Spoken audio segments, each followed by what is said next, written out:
दुचाकीची जोरदार धडक, पादचाऱ्याचा मृत्यू, हातकणंगलेत गुन्हा दाखल। आळते येथे सकाळी पादचाऱ्याला दुचाकीची जोरदार धडक बसून तो ठार झाल्याची घटना आज 14 ऑगस्ट रोजी घडली।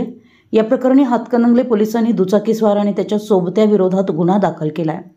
पोलिसांनी दिलेल्या माहितीनुसार सकाळी 7:30च्या सुमारास आळते येथील हॉटेल जल्लोष समोर फिर्यादी संदीप बाळासाहेब बोते यांचे शेजारी राहणारे बाळू सोमा गावडे हे दुधाची किटली घेऊन रस्ता ओलांडत होते।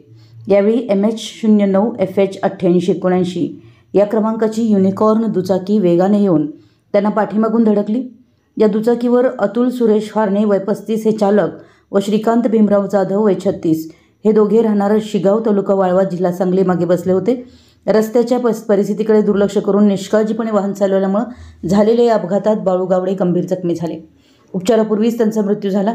फिर्यादीच्या तक्रारीवरून गुन्हा दाखल करण्यात आला असून पोलीस हेड कॉन्स्टेबल करोशी पुढील तपास करीत आहेत।